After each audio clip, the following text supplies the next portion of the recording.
Good evening.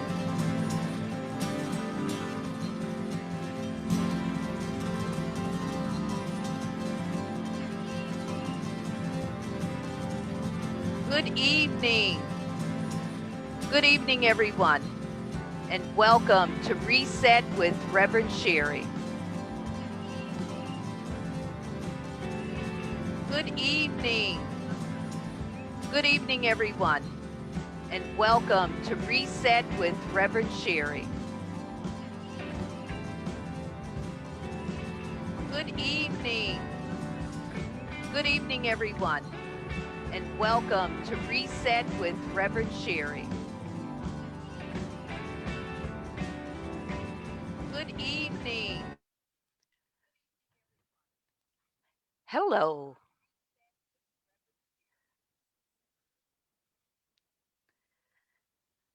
Thank you, everyone, for joining us. Today, we have another great show. We always have great shows. Praise God for that. So, welcome again to Reset with Reverend Sherry. I have a little echo in the back.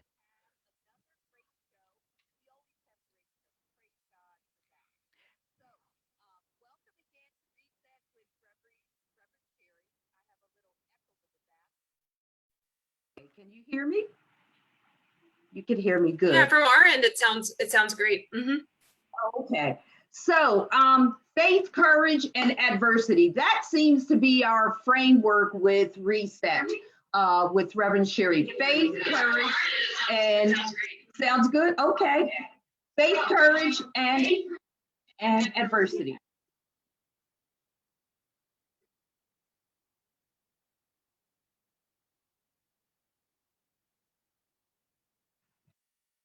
Looks like I have a little. Looks like I have a little echo behind me. Um, Okay, so we are talking about reclaiming.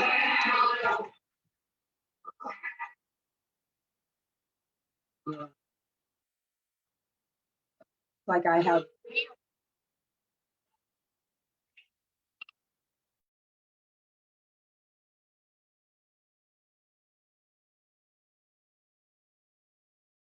It doesn't seem like we can hear you now.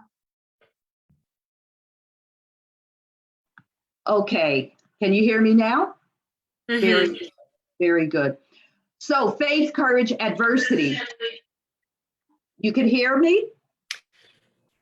Very Yeah. good. Adversity. Our topic today is sexual assault and domestic violence.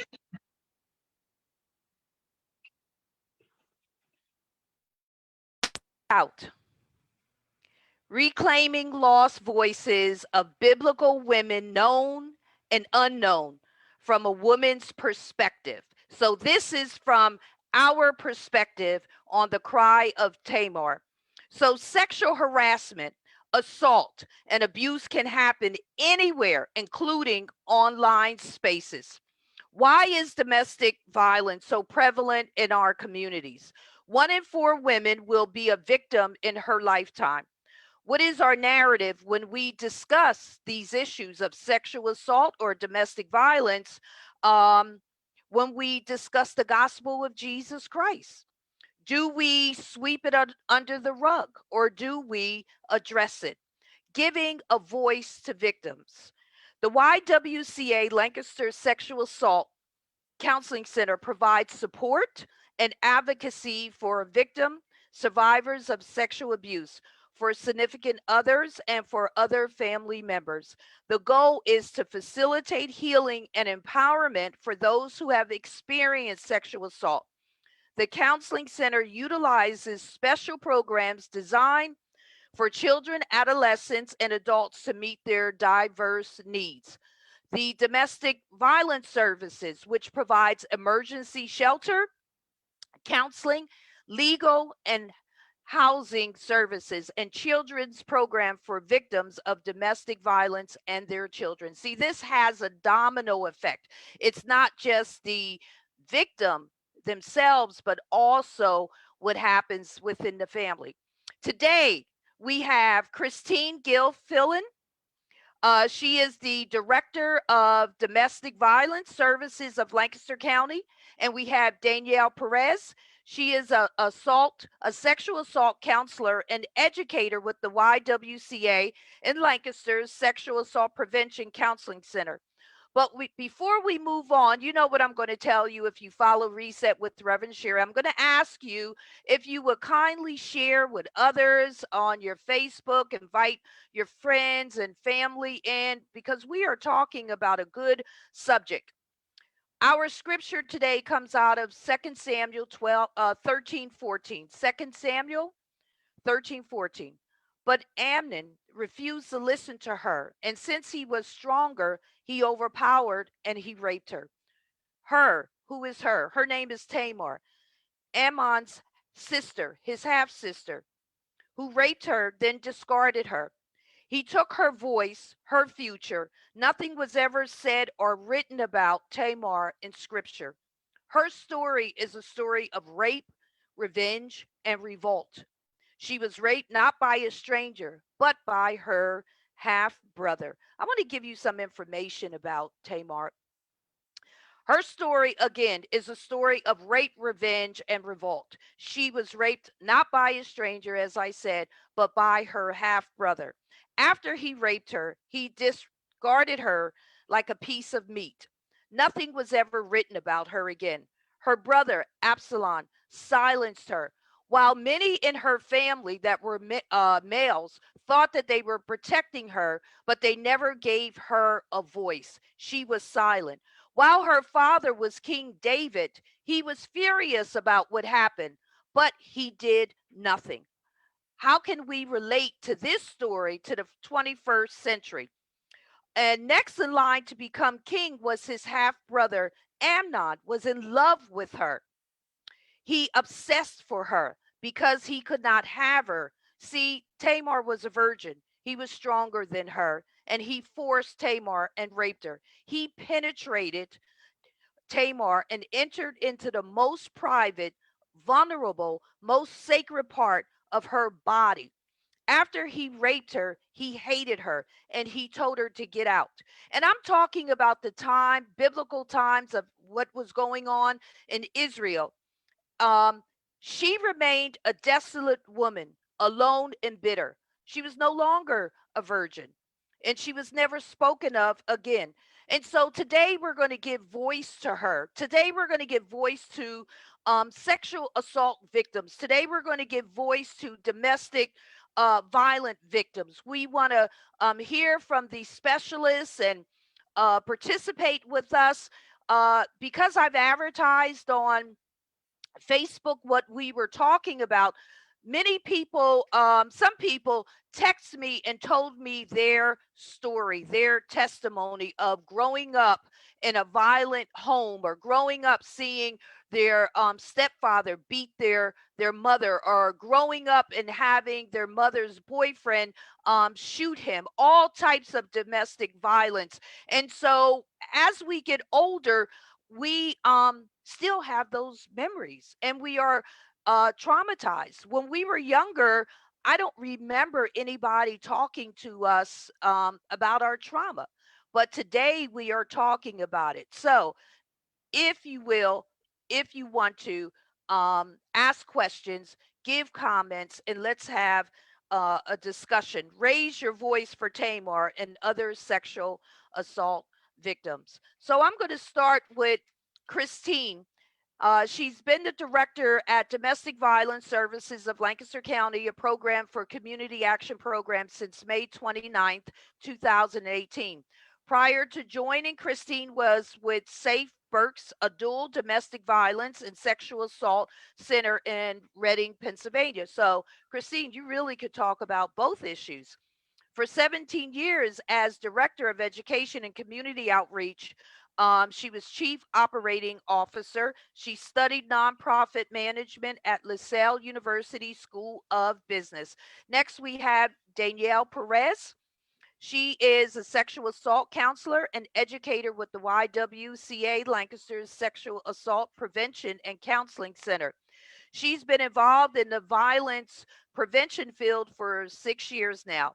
starting an undergrad working for Millersville University's Carly's Angels Peer Education, an organization on campus that focused on campus education and awareness. I'm glad that they had that related to issues such as sexual assault, stalking, and dating violence. And ladies, please add to that about the sexual assault, about the stalking, about dating violence, because all that comes under the same umbrella.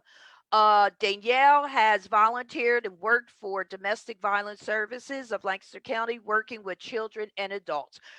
Christine, why is domestic violence so prevalent in our communities? It is said 1 in 4 women will be a victim in her lifetime.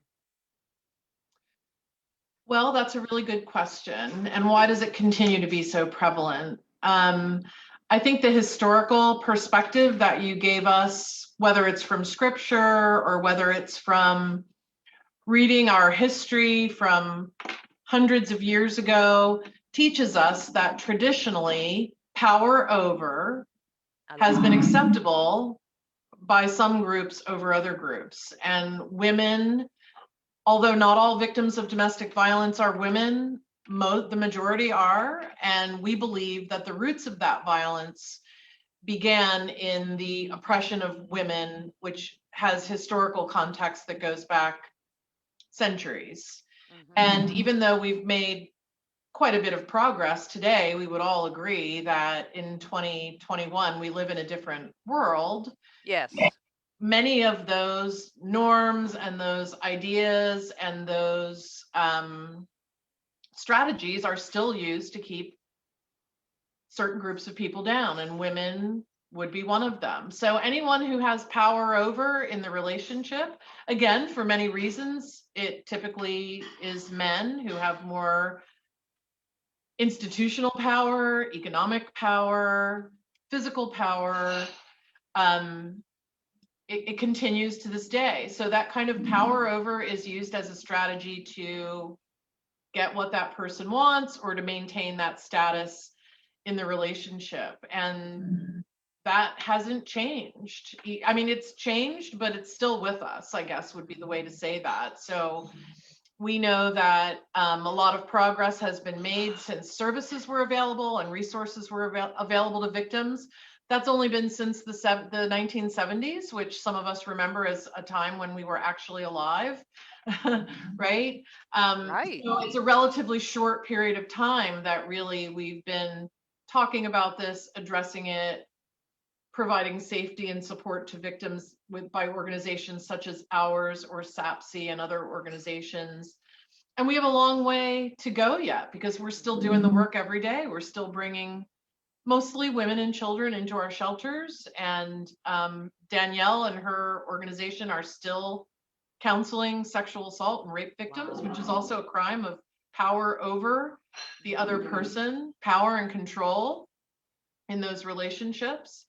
And, you know, so here we are, and we just try to, I guess, address things where we are and keep moving forward. You know, Yeah. the goal would be that we're not dealing with these issues anymore. They're in the past, but I don't know when that might happen. So we're still here every day, you know, working hard to educate, prevent domestic violence and sexual assault, doing everything we can. But obviously we need a lot of help. So that's one of the reasons why I'm grateful to be on your program tonight, especially to talk with individuals from the faith communities. And, you know, the more we can get the word out and talk with people, the more progress we can make. Yeah, thank you. I am really grateful for both of you being here. As I said, most of the people that follow us are women, and they are connected to some religious denomination. But I like the fact that you said power over the other person. So this comes down to power and control. Danielle, what services do you offer here in Lancaster for victim survivors? Yeah, absolutely. And I also just want to share because I know as you were sharing before how many people may have personal experiences with this topic, especially since statistically it's likely that one of or more viewers may be survivors themselves. So I just encourage everybody to, to take care of yourselves or to check out when needed. Once I'm done this program, so that way I'm able to like fully engage, I will post our hotline number. And can also put domestic violence services hotline in your comment page. And then also, if you were to share anything related to a child, that both Christine and I are mandated reporters. And so if we have like an identifying child or like your name, just to be aware that that wouldn't be something, that would be then something that we'd be required to report. And so I'd like to give those, share those things just so people are informed and can make choices for Okay. themselves. Okay. And so as far as our services for victim survivors in Lancaster County, we are the designated rape crisis center of Lancaster. Okay. However, sexual violence is a continuum. So we serve individuals who have experienced harassment, abuse, assault from the ages like as young as possible to as old as possible, and all genders, because it's exactly what Christine was saying, although anybody can experience sexual violence. A majority of the clients that we see are women, but we absolutely serve male identifying clients, non-binary clients, individuals throughout the gender spectrum. And so I'd like to make that clear, because it's not just a woman's issue, that anybody can experience it. But some of the main services that we offer is a 24-hour free and confidential hotline with trained individuals on the other line. We offer free and confidential counseling and therapy services that do not go through insurance at all. And so that's one of the really amazing aspects of our services, is that they all are free, which can be a massive barrier to somebody who's already had resources stripped from them when abuse happens.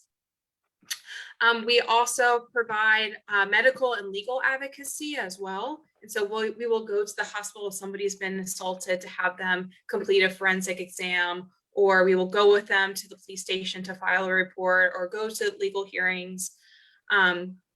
Typically, we aren't filing that for them, because that's a lot of our clients then go to the domestic violence, the legal center with them specifically. And we also provide support groups as well, and that meets the first Monday of every month, and it's going to be on Zoom. And so that one is Mondays at 7 p.m. and that information's on our website. And then lastly, we provide prevention education programs to all ages, and both in class and outside of class. But times like this where we're educating the community, and also a ton of different events throughout the year as well. And so really kind of what Christine was talking about as well, serving individuals who've been impacted by these issues, but also on the flip side, preventing the assaults from happening to begin with. Thank you. How can loved ones support, and both of you could answer this, how can loved ones support someone who has experienced sexual harassment, abuse or assault, or domestic violence? I'll start with you, Christine.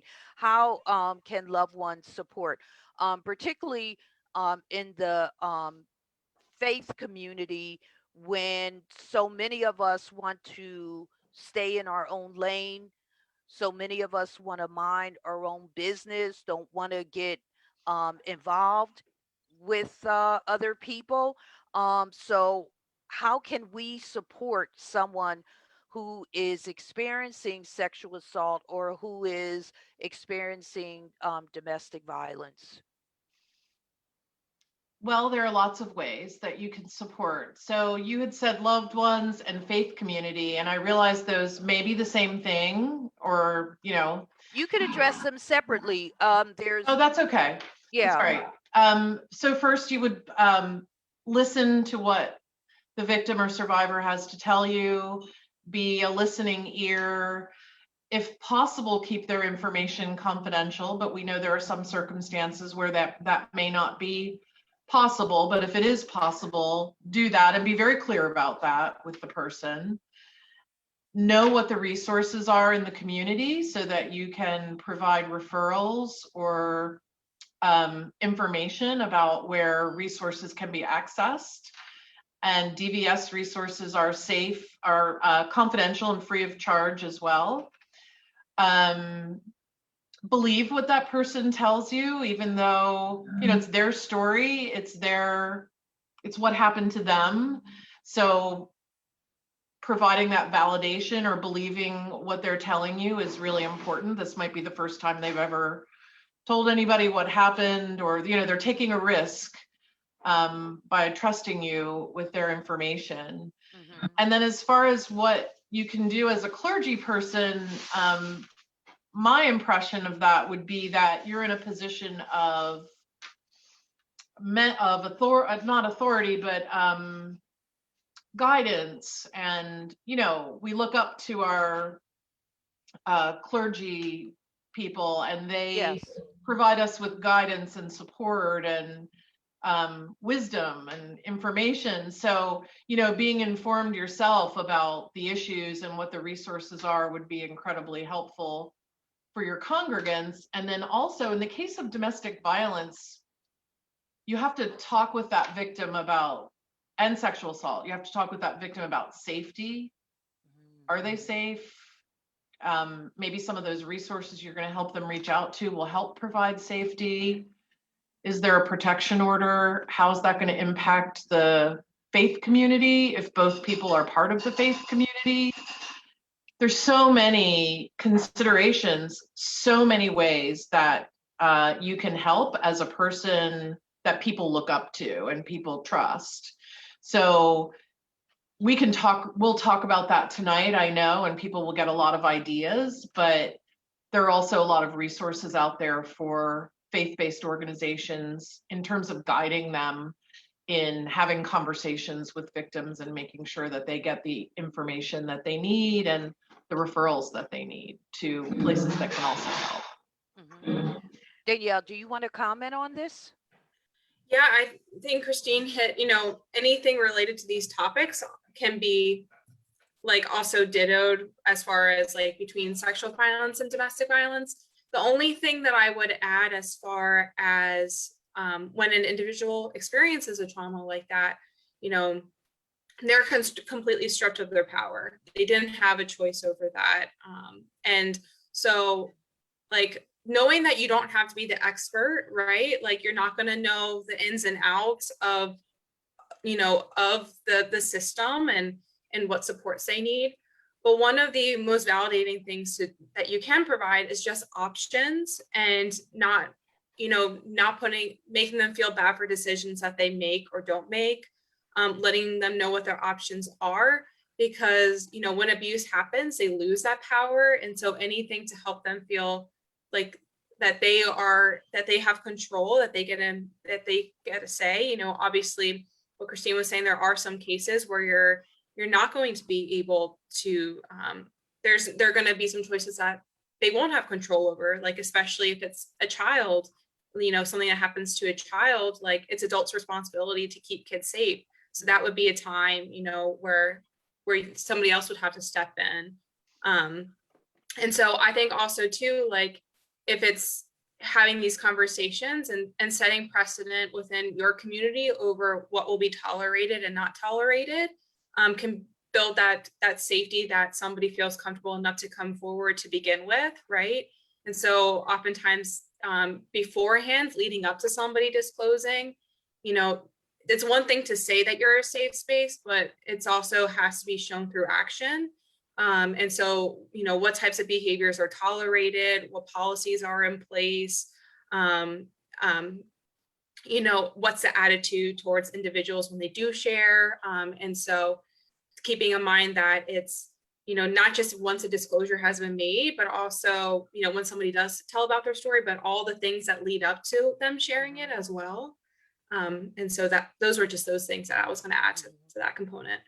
Are there places, in particularly in Lancaster, that are identified as safe places? I mean, do you have different organizations that are identified as safe places? Do you have faith communities that are identified as a safe place? Does that exist? That's a really interesting question. I know that there are a lot of congregations that we have relationships with. Mhm. But it's funny because not funny, but it's interesting because I was just looking at some suggestions about what religious communities can do. And one of them is create a safe haven. So a safe haven would mean that this religious community is a place where it's okay to talk about it. It would mean that we talk about it Wow. not just when someone comes forward, but we talk about it during services and during education so that that message gets out there to everybody, right? And then there are some congregations or religious communities that actually literally will provide a safe haven for victims. They might help them find shelter. They might shelter them. Mhm. They might have a safe house that they have available to members of their congregation. So it could be literally a safe haven or emotionally and psychologically a safe haven in terms of, as you mentioned earlier, these are things that we need to be talking about from the pulpit, from during Sunday school or religious education. When you establish that as a norm, that we're going to have these conversations and we're going to provide support, and maybe even we're going to go so far as to create a safe space or a safe haven, victims who haven't come forward yet will hear that. The rest of the community will hear it. Mhm. Potential perpetrators would hear it and think, this is, there's a groundswell out there that's paying attention to this behavior, that Mhm. sort of thing. So you can literally create a safe haven. I And I like know that. we have religious communities who have helped survivors get into safe housing, access all kinds of resources. Yeah. Mhm. That's good. So what I hear you say, I've wrote down a couple things is first of all be a listening ear.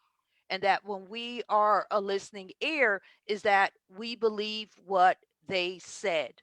And similar to Tamar, she had people in her family that believed what she said, but that was it. And they made a decision of revenge and revolt.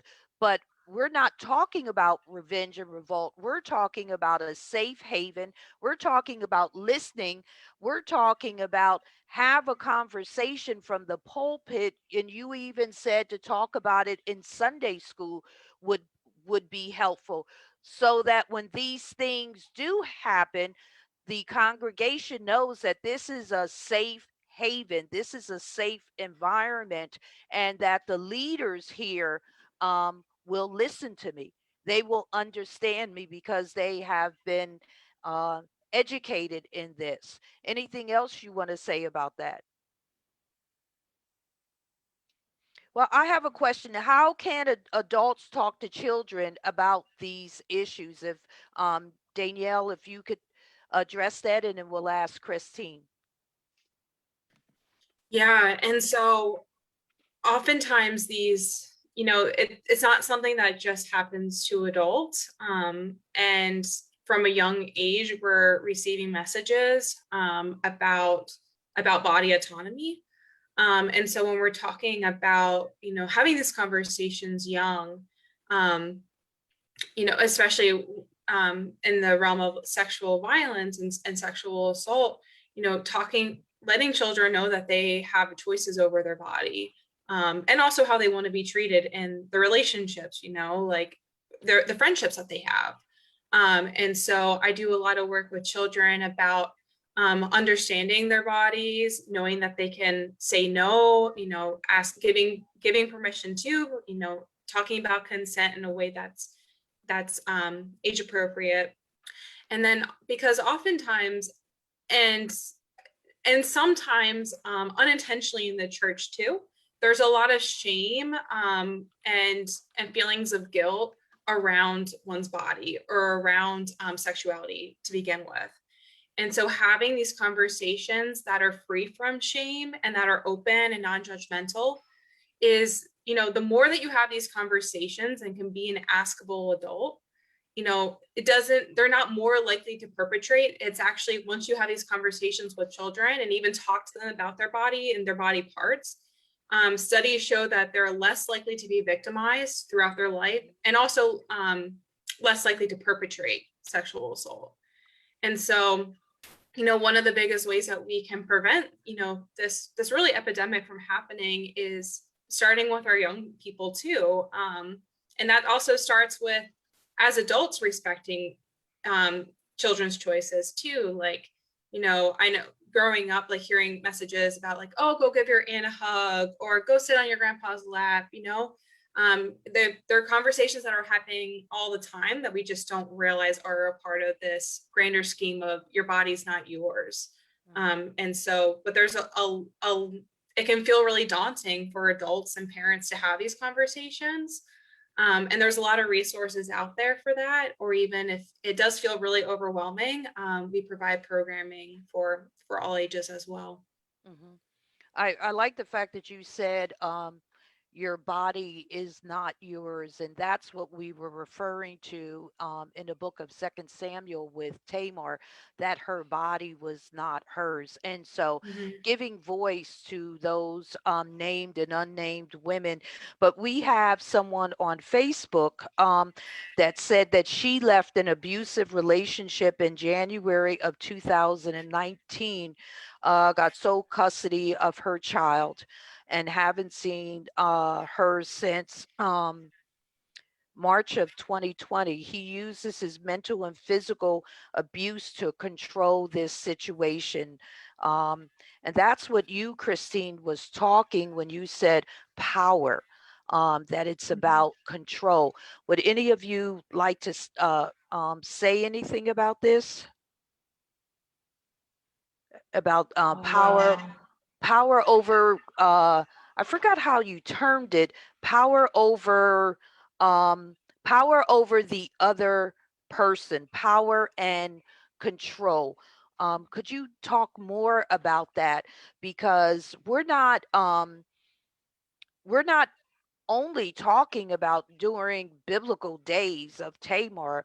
I'd like to say we've come a long way, baby. Remember that? Or I might be dating myself, that Oh, no, I commercial. remember it. Yeah. I don't know about Danielle though, but yeah, we've come a long way, baby. But even in our progress of moving along, some of the things are continued from one generation to another. When you, Danielle, said something about go sit on someone's lap, that we continue to do those and not respecting, even if it's a little child, not respecting their bodies.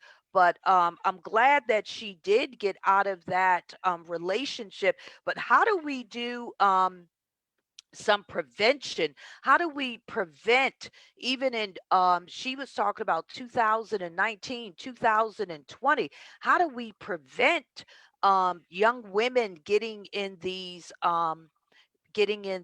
relationships? And then I have some things from the chat for you. Well, I just wanted to say one thing before we talk about prevention. When a victim of domestic violence decides to leave the relationship, that's when the power and control tactics often escalate.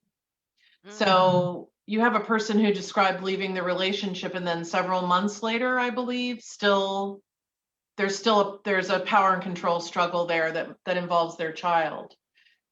That happens a lot because when the abusive party believes that they've lost control, by leave, you've lost some measure of control over me, they might redouble their efforts to gain that control back. And often children are used in those scenarios because what matters more to the victim who has children than her children, right? So we have a way to continue to get to her. So when we tell women to leave, women or victims, whoever they are, to leave relationships, we have to be really aware that the worst could be yet to come. You know, that leaving isn't going to solve all of their problems. They might need more support than ever after they leave. Often that's when we meet people. It's after they've left and they're working their way through that the aftermath of that and that escalation of some of those power and control tactics to try to get them back Mhm. in the relationship. Into the, there's a question: what is the best way or ways to approach a woman you suspect is being abused? That might depend on your relationship with that person. If you're talking about someone that you're close to, a friend, a close friend, or a neighbor, or a family member, maybe approach very gently, say, I'm concerned about you. Okay. I really care about you. I'm concerned about your safety. It's okay to talk to me. You know, again, hopefully it's going to be okay. You're going to be able to keep that information confidential. Or you could also mention that I know someone that might be able to help, or Okay. I know about some Resources. resources. Yeah, but the important thing would be not to, as Danielle mentioned earlier, to allow that person to have some autonomy, make some choices there, help empower them with some choices about what they might be able to do in their situation. And don't be discouraged if it doesn't go well the first time. You may, you know, you've established yourself as someone who cares about that person and who's available. It may take more than one time reaching out to have that person feel safe to share with you. Yeah, there because she said but will not talk about it. So even if you get the courage to go up to them and you may have a relationship with them, they may trust you already in some respect, but they won't talk about it. But you It might not be safe. They may not feel it's safe to talk about it right now, emotionally or Okay. physically, but I wouldn't give up. I would just continue to let that person know that you're available if they're ready to talk. Okay, I like that. Don't give up. Okay. Anything you'd like to follow up with Danielle? Yeah, and I think like there's a lot, like any way to eliminate some of the barriers to talking to them, if it's around you know, them not being able to leave their partner, like you know, one of the tools that perpetrators use or abusers use is isolation. And so it can feel really frustrating or overwhelming as a friend, feeling like you are, that person's pushing you away. And so just, you know, remaining patient and staying by their side, because often it's literally a tool that's used to take that person away from their loved ones, or to cause conflict in those relationships, to essentially eliminate their lifelines. And so being patient, because it's going to be a process too, and that can absolutely feel frustrating or overwhelming, as somebody who cares or loves the person who's experiencing abuse.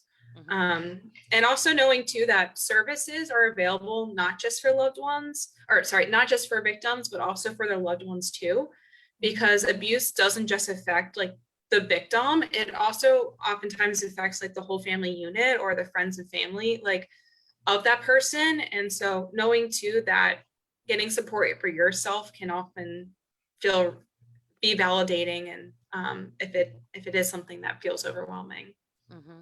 I know what you're talking about, but what do you mean by isolation? Isolation is a tool of taking somebody away from resources or people that they care about that would be able to step in and get help. And so that could look like, and it doesn't have to be overt, like it often starts off small, like, oh, like you know, for dating violence, for example, like, oh, hang out with me, like I only want to spend time with you. It can like look like flattery too, or it might look like putting down family members, or you know, causing fights between the family, or you know, it's me versus them mentality. Okay. And that's also one of the ways as well. I'm trying to think of some other ones as well. Yeah, but mostly like creating conflict. Cutting off their relationships at work and, making it very difficult for them to form. Maybe you already said that, I'm sorry. I was just thinking work is sometimes a refuge, but if you're not allowed to work, or if you're not allowed to have any friendships there or relationships there, sometimes it is over Mhm. as well, but those Yeah. are good examples. Mhm. Or even, controlling your technology too of who you can contact, or, regularly looking at your social media platforms, or monitoring text messages, things like that as well. Wow. Okay. Wow. You brought it up to the 21st century. So, we talked about the faith community should be a place of refuge. I know that when I spoke with you before, you talked about the Faith Trust Institute .org. If anybody wanted to get any information about that, faithtrustinstitute.org, to go on there and get resources specifically for the faith community. Now, you're both in Lancaster, and different faith communities could reach out to you. We have people that are on that live outside of Lancaster. They could also, I mean, there's a YWCA everywhere, I believe, and domestic violence. They could Google that for the area that they live in. But the main Sure. thing is, that as we come back to church and as we congregate together, is bringing those resources if we don't have them already, because like you said, there are some faith communities that have them, but uh, establishing a relationship uh, with your department, so that you will know, at least the pastor, at least the associate pastors, at least some people in the church, in the faith community that you could reach out to, or they could reach out to you. Some of this should be preached from the pulpit to be Tamar to and others. Tamar's not the only one. I just chose her for today to talk about domestic violence, to talk about sexual assault right from the pulpit. You said, and even in the which I never even thought about when you said the Sunday schools. Well, Danielle, have you ever gone to a Sunday school class or an adult to do a presentation? I can't recall. I'm sure we have, but I've done a lot. Like the earliest that I've done is preschool. But we could potentially even go earlier as well. And we have programs available there. And although I don't know if so yeah, and every single county has their own rape crisis or domestic violence service. Okay. Yeah. Something similar, whether it's a dual center or like Lancaster County, we're two separate organizations. Domestic violence services is through the Community Action Partnership, and we're just through the YWCA Lancaster. And I can also put in the Facebook chat as well a way to contact us, because if you're looking for resources for your religious community, like, you just have to email us and be like, hey, I'm looking for brochures or hotline cards, and we have plenty. Like, please use our resources and distribute them however you see best. And so I'll put that in the chat as well. Okay. Tell me something. Do you address elder abuse? Because we know that elders get abused sexually, physically. That population, they may not know how to use resources or social media. How do you address that, the older population with elder abuse? Well, we work a lot with the Office on Aging and also Okay. Adult Protective Services, but there are certain considerations to take into place when an older person is being abused. I'm thinking in the context of their intimate relationship.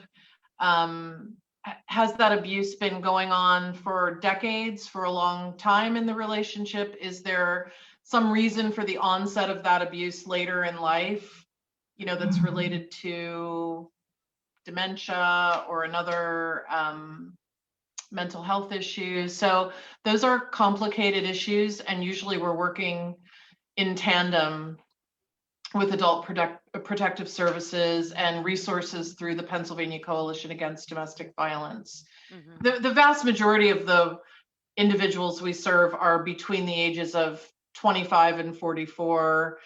But that doesn't mean we don't serve victims who are over the age of 65 or 70 and have to take into account some of their unique circumstances and barriers to seeking help as well. And then looking to some of those, so that's a vulnerable population, looking to some of those other organizations that are there to help us as well, working together to do that.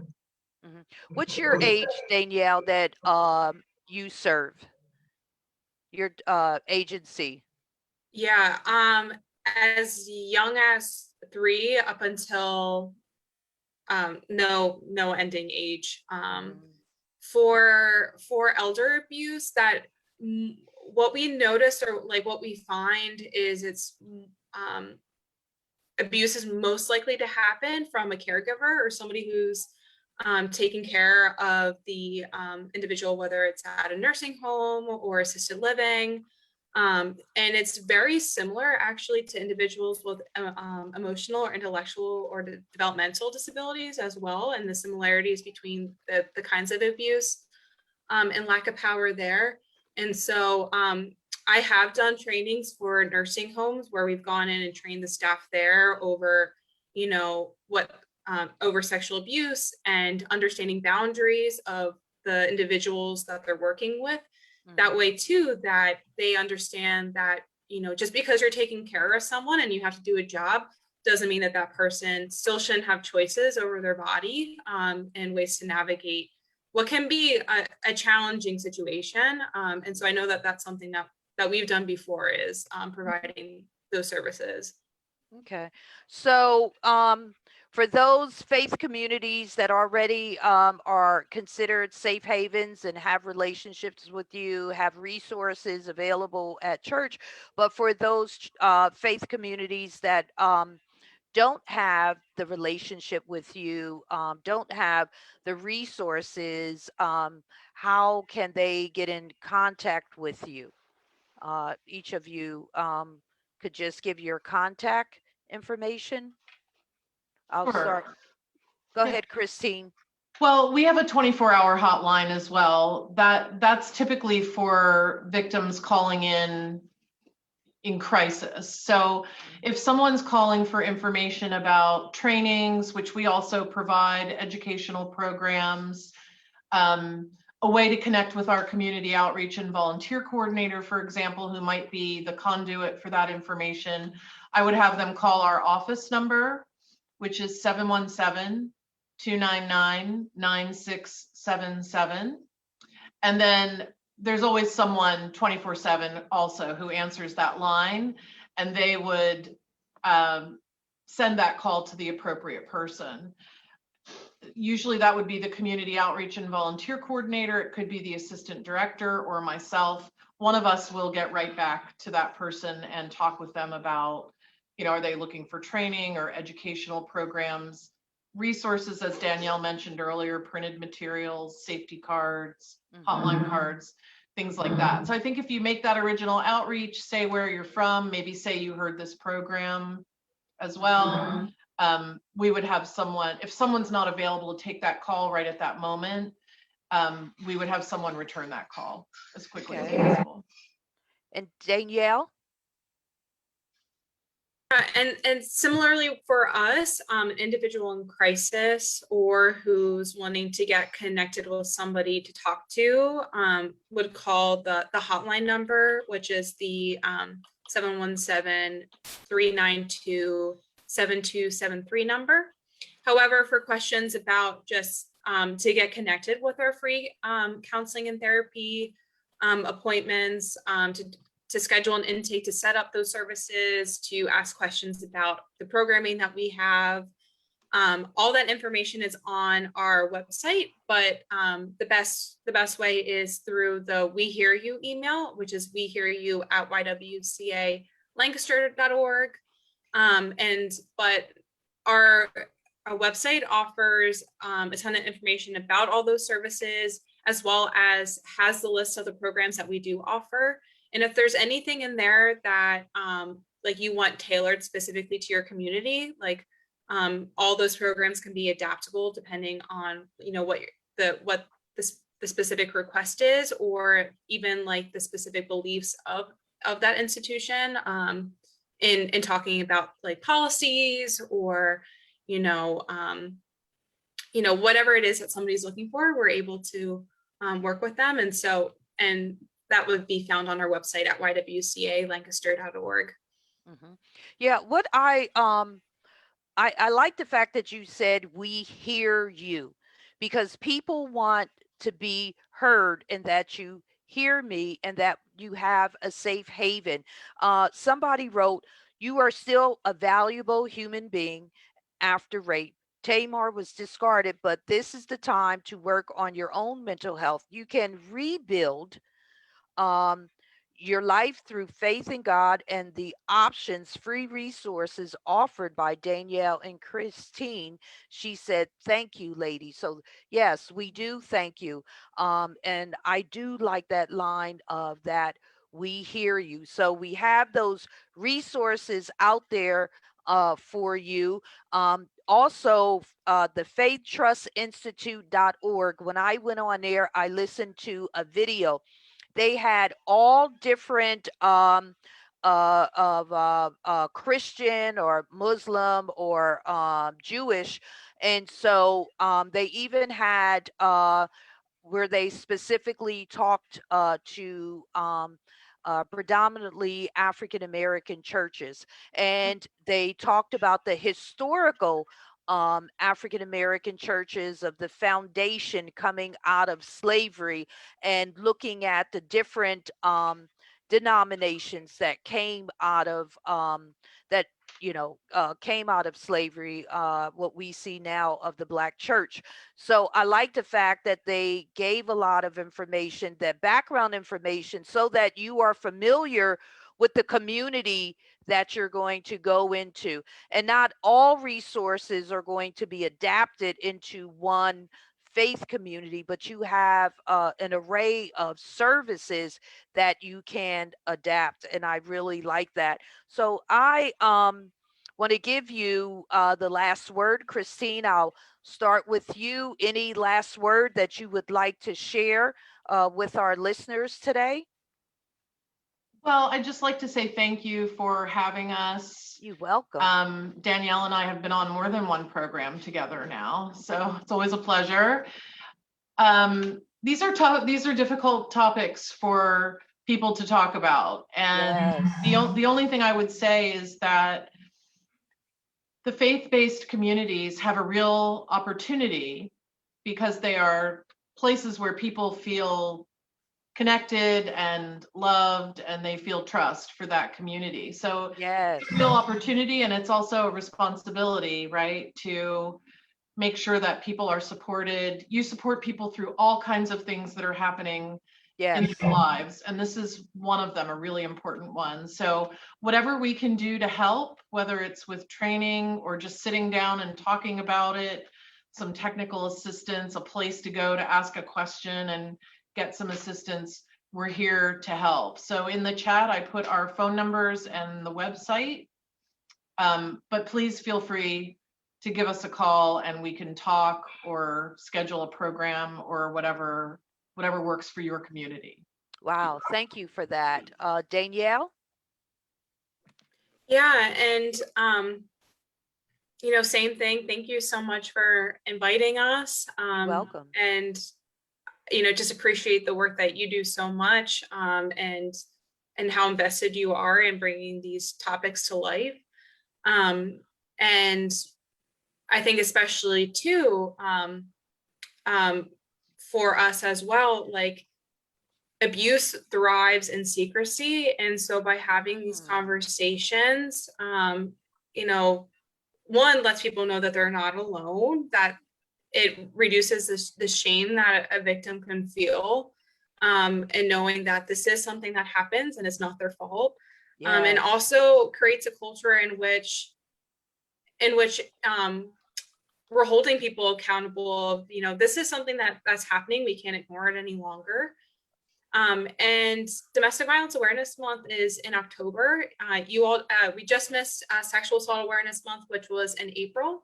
And obviously, like, you know, the awareness doesn't just stop and end in April and October, but encourage, you know, we're in the planning phase right now for this month, but, you know, I know last year we had some really awesome ways for communities to be engaged and to participate in the month, or even to check out our website to see what we did for this past Sexual Assault Awareness Month. We had some survivor art on our Facebook page. And so, you know, just encourage you to, you know, to take what you need, and also knowing that, especially as I started this work, it can feel like you have to do everything. But everybody has their own strengths. And so it's really important to kind of figure out like where your niche is and then run with that, like run with your passions, and figuring out like no one's going to be able to end sexual assault or domestic violence. So knowing like, okay, where can I make my impact? Because it can feel really overwhelming. But thank you again so much, Sherry. You're welcome. And you know, for next year, 2022, right? Reach out to us, see how we could collaborate, get you know, prayerfully we could be face to face, but how do we get more resources out? How do we get people in our faith community to feel safe and to discuss of all ages, from children on up in their 20s, to do some prevention work, to do the dating violence, what happens. You know, we may think it's cute if your boyfriend looks through your phone and wants to know everything you're doing, but those are signs. And what does that mean for the future? So, you know, just getting that information out. I love the fact that, again, we hear you. So there are talking points that I picked up. We hear you, safe haven, power, and control. So those are things that we need to be mindful of, and we need to be mindful of resources in our faith communities, in our ladies' bathrooms, men's bathrooms, of information, how to get in touch with you, those type of things. So I thank you. I thank you, our listeners. Thank you for participating with us. This is really, really good information. So, everybody out there, next Thursday, June 10th, we're going to have a discussion on mental health with Dr. Latina Shell. And then Thursday, June 17th, Tina Wells. She is an American entrepreneur and writer. She is CEO and founder of Buzz Marketing Group. Brightside Baptist Church, Men's Day, June 19th. They're having a breakfast. And one of those is in memorial of my late husband, Kevin Lupton. And they have it for cancer survivors. So really looking forward to that. We are having a virtual conference, Reset Your Mind. Thursday, June 24th, Friday, June 25th, and Saturday, June 26th. This also is going to benefit hashtag Kevin Strong for cancer survivors. And you will just look on my Facebook for that information that will come. We will have speakers with Pastor Stephen Michael Lewis, Reverend Brenda Lupton, Reverend Minister Tamara Knight, Pastor Robin Whaley, and many, many more. So just look for our Facebook page. So everybody, I just want to thank you. If there's any more questions, I know, now I know you know how to get in touch with Christine. And if you live, you know how to get in touch with Danielle. If you live out of the area, there is a service in your area. And let's as we come back into our faith communities, into our churches, let's make, if it's not already, our faith community, our church, a safe haven where people feel safe to talk, that we will have someone to walk aside them, um, and give them the love and support, that we do in churches, that we do in faith communities, and that we are trained and where we would be able to identify and know what to say, um, those things, looking at power and control. So I learned a lot. And I just want to thank you again, Christine. Nice meeting you. Thank you, Danielle. Nice meeting you also. Thank you, everyone. Thank you for getting on, participating, and we will see you, Lord willing, next Thursday at 5 p.m. Thank you so much. I appreciate it. I'll talk to you later. Bye bye, ladies.